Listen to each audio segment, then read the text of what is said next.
Today we're sponsoring a talk by Paul Ryan, Republican representative from Wisconsin's 1st District. He's a ranking Republican on the House Budget Committee. Where are we now? Well, right now, we're a jobless recovery. I wouldn't even necessarily call this a recovery. There's threats of double dip. We've lost 7.5 million jobs since the recession began, 2.7 million since stimulus, unemployment's at about 9.5%. Our deficit's $1.5 trillion. Take a look at where our deficits are right now.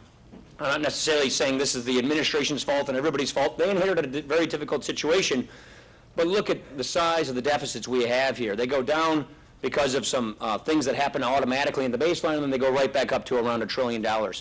Problem is, when you stack up these kinds of deficits year over year over year, you really do have a huge, huge debt problem. And the question is not how things are going to change. Things are going to change. The question is, do we do it with an eye toward prosperity, or do we allow the political impasse to occur, to continue, and do we end up kicking the can down the road, which clearly results in austerity? And so the choice before America right now is really a prosperity plan or an austerity plan.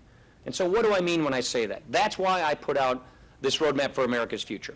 Now, the Roadmap for America's Future was my attempt to basically do a couple of things. Number one, it became clear to me that we were just going to be continuing to hit each other as two political parties, where if you step out with anything different, anything bold, anything remotely considered politically risky, the other party will shoot you in the next election, and you'll lose, and nobody will follow, and we come to an impasse. And that has been where our politics have been for a long time.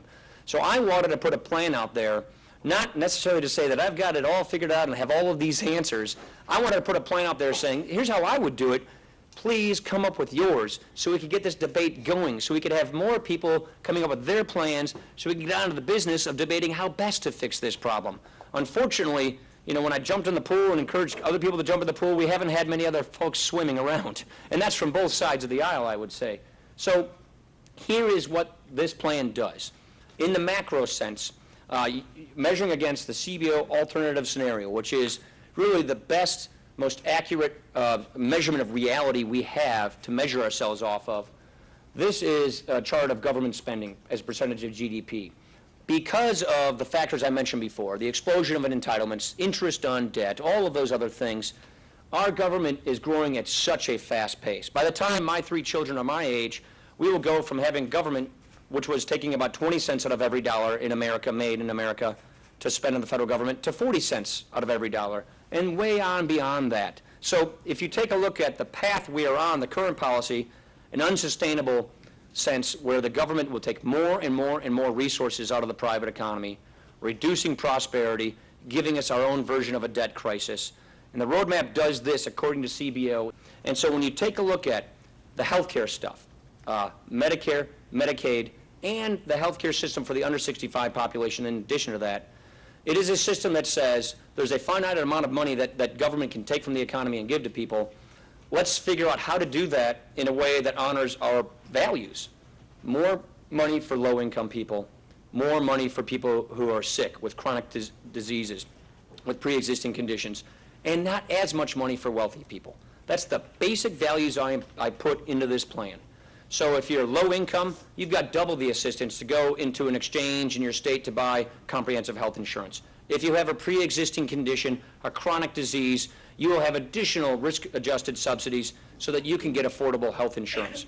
On Medicare, it basically says for the individuals who are 54 and below, when they turn a retirement age, they will have a payment that will go to them, just like I do as a congressman. And they will get a book from the federal government, from Medicare, just like I do as a congressman from the Office of Personnel Management. And I'll have a list of private plans. That's what I have right now. You'll have a list of Medicare certified plans, and you'll take your payment and apply to the plan to meet your needs. If you're low income, all of your out-of-pocket costs will be covered.